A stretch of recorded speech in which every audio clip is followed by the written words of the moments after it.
I would like.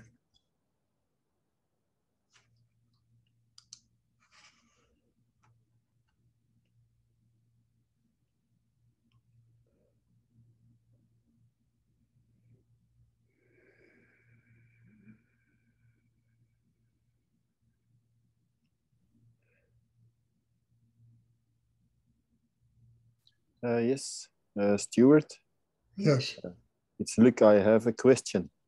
yes. Um, it's concerning my. It's about my sleep pattern. Um, since I'm following your classes, I seem to need much less sleep. Mm. I used to sleep 8 hours or even more, and lately it's 5 hours, 6 hours. Uh, and after that I'm just ready awake. I'm a bit tired in the evening sometimes, but yeah, I wonder if it has any relation with this practice. Well, not necessarily. I think each person, it, relates to this differently. But, you get so much energy in these classes that, sometimes all that's necessary is 5 or 6 hours of sleep at night. Mm-hmm. When you're really tired, your system will sleep for 8 hours. But the energy is so powerful in these classes, and you take it with you into your daily life. Mm-hmm. And and also there's another element to this meditation which I don't talk about very much, and that is when you really get in depth into it, it begins to work for you even while you're sleeping. It opens up the chakra system, because when you're sleeping, you're in a really relaxed state, and it gives the energy of a higher nature a really great opportunity to flow through your system and work on you. And sometimes, you get up after 4 or 5 hours of sleep and you don't feel tired. And it's only because that's what's really going on. Your system is building itself not only during these meditation classes, but also many times even while you're sleeping. Mm-hmm. So I wouldn't worry about this. I mean, I would just, if you have to get up, get up. You have gratitude in your heart. You feel a lot of energy, and do your day, whatever the Yeah. day is. Have a couple of hours more to do during the day, of things you can do. And I Mm-hmm. wouldn't worry about it. Eventually, it'll all balance itself out. Yes. I'm Some, not. I'm not worried about it.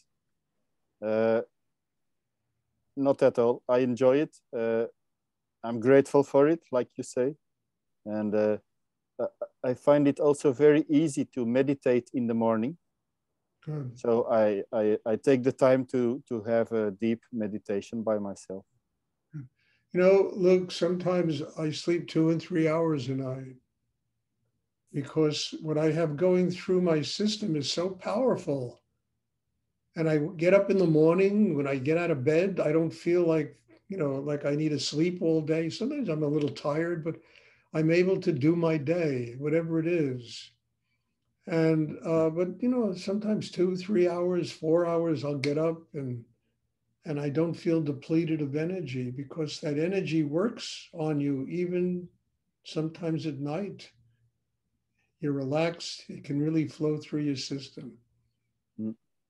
So it's okay and it's good. You get up, do your meditation in the morning, and begin the day like that is really good. It's a good way to start the day. Okay, thank you. You're welcome. Does anyone else have a question they would like to ask?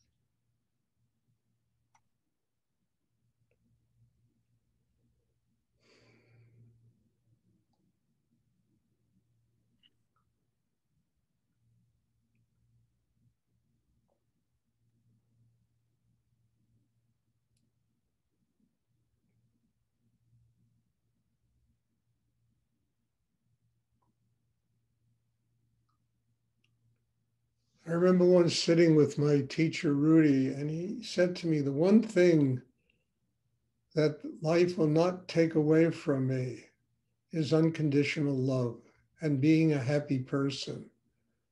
I was so deeply moved by that because when I was younger, I knew nothing like that. I was a pretty messed up young man. And he said that to me a number of times. I have spent my life working to get a state of inner awareness and openness where my heart is open all the time. And nothing in life is going to strip me of that because it's the single most important thing I've gained in my lifetime. And I thought that was an amazing teaching for me because I didn't know that was even possible when I was younger.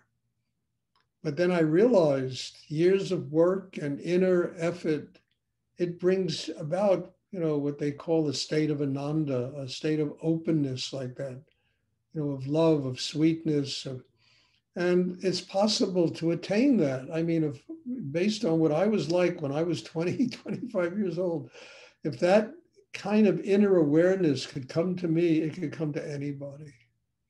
And Rudy said the same thing about himself, that what he was like when he was younger was very, I wouldn't say deeply disturbed psychologically, but he was not a happy person. And he knew that he had to work on himself in order to get his system prepared to be able to open and to be able to live with, on a continuous basis, a state of ananda, a state of joy and love. And I think ultimately it's the end game of what we do. That is the direction that profound, deep meditation takes one. As I've always said, happy people are enlightened people, and it's true. I mean, that simplicity, that love, that innocence, that joy, that being a child of God, I mean, and to be able to live that way every day. And how we interact with people is with love, it's with compassion, it's, with forgiveness, which is a really big one, because we have to learn, first of all, to forgive ourselves, and then we have to learn to forgive everything that anyone's ever done to us. And all of this is part of, a path to God, attaining these states of consciousness and of being, and I think that's an amazing thing that I saw my teacher attain. And when he said to me, it's the one life can strip me of everything, but it'll never strip me of the joy in my heart, the love that I feel inside myself, the unconditional love. Does anyone have a question they would like to ask?